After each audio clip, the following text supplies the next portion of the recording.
Welcome, dear friends. Today I'm sharing with you a story of loss, redemption, and the power of love to heal even the most fractured family. Enjoy the story. Margaret Wilson breathed a sigh of relief as she closed the heavy oak door of the sprawling Hamilton mansion behind her. Another day, another dollar, she thought wryly to herself. But lordy, sometimes those dollars came at a steep price, especially when dealing with the eccentric and demanding lady of the house, Sophia Hamilton. Margaret had been the housekeeper for the Hamiltons going on 7 years now. She'd taken the job shortly after the tragic death of their only son Maximilian in a car accident. The previous housekeeper, Trudy, had confided in Margaret that the household used to be a much happier place before losing Max. Sophia was always a bit particular, Trudy had said delicately, but losing Max just pushed her right over the edge into cuckoo land. Particular was an understatement, Margaret thought as she began her daily cleaning routine. Obsessive was more like it. Sophia fancied herself a descendant of some obscure European royal lineage, a claim that had never actually been verified, but which she clung to with a white-knuckled grip. Everything in the Hamilton household revolved around maintaining the illusion of aristocracy, from the stuffy decor to Sophia's collection of ostentatious hats. Poor George Hamilton, a retired investment banker, rarely got a word in edgewise. He mostly puttered around the property, hiding in his workshop to tinker with woodworking projects and avoid his wife's sharp tongue. Margaret felt for him. It couldn't be easy being married to a woman who treated her own family like subjects in her imaginary queendom. As Margaret dusted the potted ficus trees in the sunroom, a flash of movement outside the window caught her eye. She froze, peering through the glass. There, lingering by the front gate, was the same young girl Margaret had spotted several times this week. A wisp of a thing, maybe 8 or 9 years old, swimming in ragged, ill-fitting clothes. The girl was always alone, her enormous blue eyes full of sorrow. Margaret's heart clenched. The child looked half-starved. Yesterday, Margaret had tried to offer her some food, but the skittish girl had turned and ran before Margaret even opened the front door. Now she was back again today, watching the house intently as if willing someone to notice her. Making a split-second decision, Margaret strode purposefully to the front door. She'd never forgive herself if she didn't at least try to help this poor neglected child. Easing the door open, Margaret called out in her most soothing voice, "Hello there, sweetheart. Please don't run away. I promise I won't hurt you. I just want to help." The girl remained rooted in place, tracking Margaret's approach with a wary expression. As Margaret reached the gate, she crouched down to the girl's eye level. "You look hungry, dear. Why don't you come inside for a bit? I'll make you something to eat." The girl hesitated, shifting from foot to foot. She glanced up and down the street as if checking to make sure the coast was clear. Margaret held her breath, praying the child would accept her offer, and also that the Hamiltons wouldn't choose this moment to return home early. Finally, the girl gave a tiny nod and took a tentative step forward. Margaret beamed at her. "Atta girl, come on then, let's get you fed." She ushered the girl through the gate and into the house, guiding her to a chair at the kitchen table. "Now you just sit right there and I'll fix you a bowl of my famous chicken and stars soup, guaranteed to warm you up from the inside out." As Margaret bustled around the kitchen, the little girl perched stiffly on the edge of her seat, looking around with saucer-wide eyes as if she expected the opulent furnishings to disappear at any moment. Margaret's heart broke anew. This child had clearly been through a lot in her short life. No kid should look at a warm, safe kitchen like it was a mirage about to dissolve into mist. Margaret placed a steaming bowl of soup and a plate of buttered rolls in front of the girl. "There you go, honey. Eat up." At first the girl ate with painstaking slowness, as if afraid the food would be snatched away. But hunger soon won out over caution, and she began slurping the soup, dunking the rolls to soak up every last drop. Margaret watched her with a small, sad smile, mentally calculating how many extra meals she could sneak from the pantry to send home with the child. When the girl had polished off a second helping, Margaret gently probed, "What's your name, sweetheart?" The girl hesitated, studying Margaret with those haunting blue eyes, deciding if she could be trusted. "Lily," she said at last, so softly Margaret had to strain to hear. Lily, what a beautiful name for a beautiful girl. My name's Margaret, Margaret Wilson. Lily nodded solemnly, processing this information as she nibbled a third roll. Margaret sensed the child was unused to simple kindness from adults. She'd have to tread carefully, build trust slowly. Do you live around here, Lily? Margaret asked, keeping her tone light and conversational. Lily shook her head, then shrugged and bobbled her head side to side as if to say, sort of. Swallowing a mouthful of bread, she elaborated quietly. I came to the city to find my daddy. My mom died when I was born, and my grandma. Lily ducked her head, picking at a loose thread on her sleeve. Grandma's mean. She always said she was going to send me to live with my dad. Said he didn't want me neither, but she was sick of me eating all her food.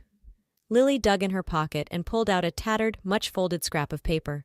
She carefully spread it flat on the table. Grandma wrote down his address, but I ate most of it. I didn't know what it said, and I was scared she really would send me away. I thought if I ate it, she couldn't make me go. But I saved this part. Lily pointed to the remaining fragment, which contained a partial street name. I've been looking for my daddy. I try to find houses that match the part I got. Margaret stared at the rumpled paper scrap in disbelief. This child, this baby, had been systematically scouring the city for her father, using nothing but a torn corner of an address. Walking for hours, knocking on doors, likely facing repeated rejection and disappointment. It was unthinkable. And now, if Margaret was understanding correctly, Lily had narrowed her search down to the Hamilton street. Did she think George Hamilton was her father? The dates didn't add up, but Lily was so young there was no telling what she understood about the passage of time.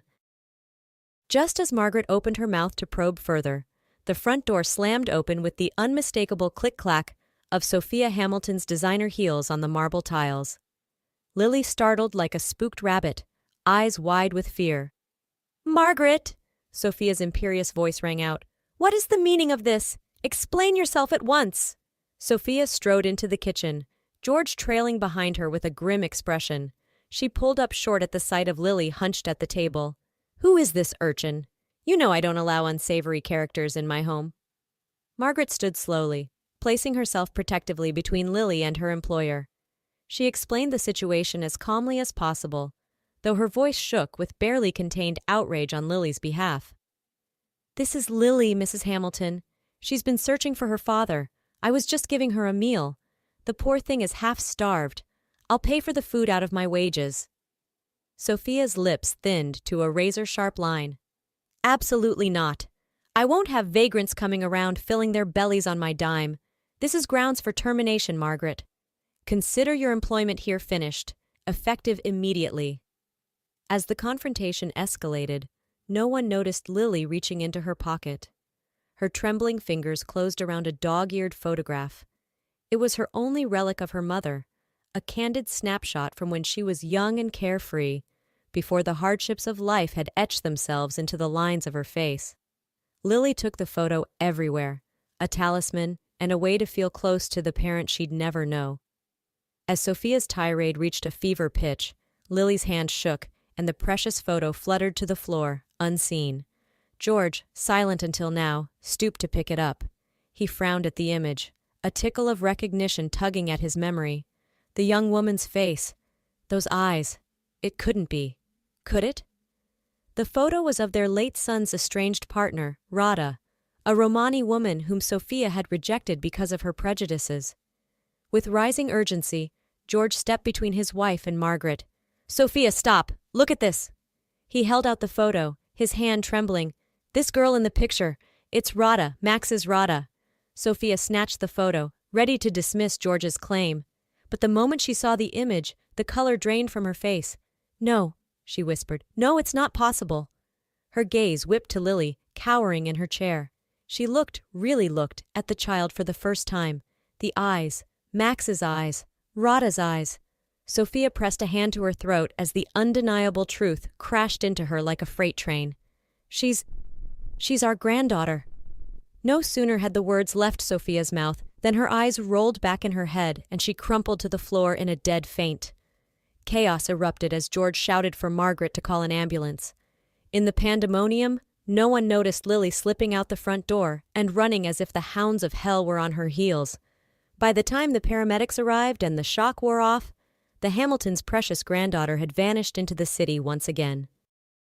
6 months later, the Hamilton household was transformed.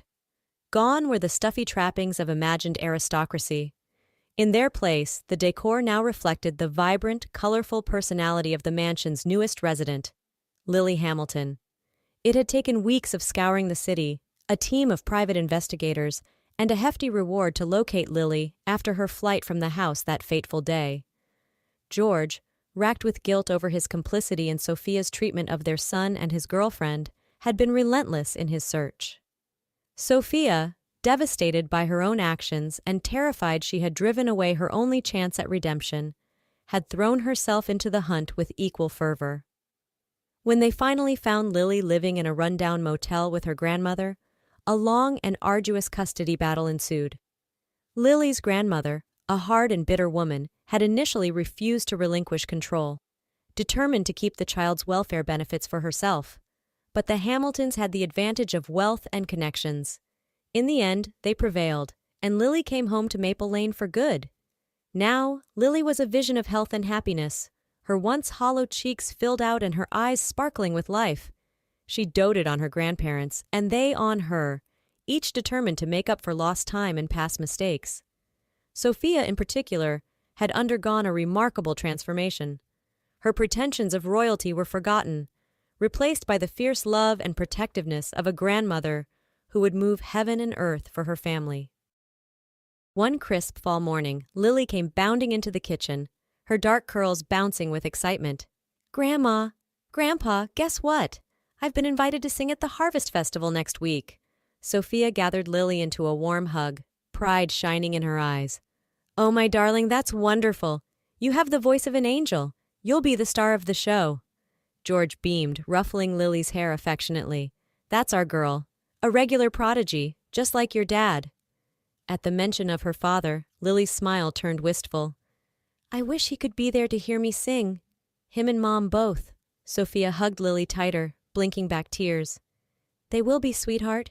They'll be watching over you, so proud of the amazing girl you are." Lily nodded, taking a shaky breath. "I've been thinking. I'd like to take Dad's last name, to honor him. Can I be Lily Hamilton?" George and Sophia exchanged a glance heavy with emotion. "Of course you can," George said gruffly. "Nothing would make us happier. We'll take care of the paperwork right away." Lily threw her arms around her grandparents. "Thank you for everything, for finding me, for loving me, for giving me a real family. I know my daddy would be so happy that you're taking care of me now. It's like he and my mom found each other again in heaven, and they sent me to you so we could all be together one day. Does that make sense?" Sophia pressed a hand to her mouth, tears spilling down her cheeks. She nodded fiercely. "Yes, my darling, that makes perfect sense. Your daddy and your mom, they're watching over us, and they brought you home to us. We'll all be together again one day, but until then, we have each other." Margaret, who had been quietly wiping down the counters, tactfully turned away to give the family a private moment. Her own eyes stung with emotion. The love and healing in this once broken household was a beautiful thing to witness. Lily had been the missing piece, the catalyst for change and forgiveness. In saving her, the Hamiltons had saved themselves.